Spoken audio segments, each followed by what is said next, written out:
Baik, kembali di Perempuan Bicara, saya ingin dengar nih bagaimana dari Mbak Zoya melihat mirisnya banyak ratusan anak ya yang kemudian meminta dispensasi menikah karena sudah hamil duluan.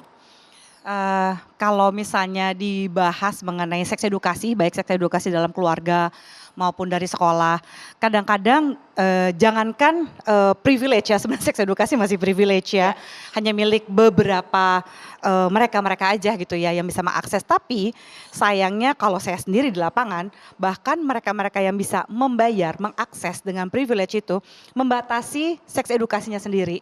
Masih banyak seks edukasi yang maaf ya secara munafik, itu masih benar-benar terfokus kepada abstinence. Jadi tidak melakukan hubungan seksual sama sekali gitu ya. Dan salah satu penelitiannya dari Prof. Sarlito tahun 1985 pada waktu itu menarik penelitiannya. Jadi begini, tentang orang yang takut dosa. Ternyata yang lebih takut dosa adalah orang yang sudah pernah berbuat dosa. Jadi kalau misalnya mau dipakai dalih, ayo kita tingkatkan ini agamanya dia gitu ya supaya lebih Keimanan gitu bagus. ya. Keimanan dan agama itu hanya bisa menjadi preventif jika dia belum pernah melakukan. Tapi ketika dia sudah pernah melakukan hubungan seksual atau percobaan, justru dia malah tidak mau sholat, tidak mau beribadah, karena merasa malu, dirinya tuh sudah kotor tanda kutip. Jadi kalau sudah sampai terjadi di situ terus mereka mau dibilang udah dikasih pendidikan agama lagi, mereka mundur biasanya gitu justru. Nah yang sayangnya dalam pendidikan seks edukasi aja masih sering diberikan kuratif gitu. Oh ini jangan ya, jangan dikasih Misalnya apa Mbak Zoya? Mau tahu? pengetahuan, tidak boleh pengetahuan kontrasepsi. Saya selalu mendapatkan tantangan untuk tidak diberikan kontrasepsi. Saya sering tantangin kepala sekolahnya gini, oke, kalau saya tidak kasih edukasi tentang kontrasepsi, kan prinsipnya ABC ya, abstinent, be faithful, kondom. Ya, jangan melakukan hubungan seksual sampai kamu siap, sebaiknya sampai kamu sudah menikah gitu ya. Terus dia gitu, kalau kamu melakukan hubungan seksual setia pada satu pasangan, atau kalau kamu itu harus lakukan dengan cara aman menggunakan kondom, nggak dikasih bilang menggunakan kondom. Alasan? Alasannya saya seperti mensugesti untuk melakukan hubungan seksual. Padahal ini udah siap, udah manggil saya kan berarti udah ada dananya, udah ada aksesnya dan segala macam. Terus saya bilang, tapi gini ya Pak atau Bu kepala sekolah, ketika saya tidak memberikan edukasi mengenai kontrasepsi, kalau sampai nanti ada siswa atau siswi yang hamil atau menghamili, masih boleh tetap sekolah ya? Oh enggak lah kami keluarkan.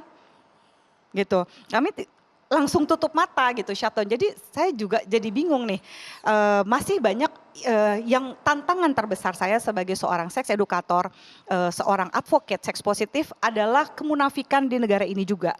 Gitu. Itu yang menjadi tantangan terbesarnya bahwa tidak membicarakan seks seolah-olah bisa membuat anak-anak jadi terhindar dari perilaku seksual beresiko. Terus juga gimana budaya negara ini yang apa-apa solusinya adalah sesederhana menikah. Wah nanti kamu nggak punya ini, kamu jadi nggak ada nikah, ntar kamu nggak ada yang mau. Seperti waktu itu juga HIV AIDS, solusinya menikah. Kenapa semuanya jadi solusi menikah, giliran anak-anak mensimplifikasi itu dengan mengikuti budaya kita gitu ya, dengan seolah-olah menikah itu menjadi solusi dan segala. Oh kalau misalnya terlalu banyak nonton pornografi, lu belum nikah sih gitu kan ya. Lu deket-deket gitu sama lawan jenis, nikah aja. Ya kan berapa banyak dari mereka yang punya skill ya, misalnya yang paling susah itu adalah skill menolak pacarnya sendiri dan itu harus ada di dalam seks edukasi yang komprehensif, tapi beberapa kali itu juga disuruh narik, terus jadi mereka punya kemampuan apa, padahal setiap anak ya dan remaja itu memiliki hak untuk bisa tahu pilihan-pilihan hidupnya.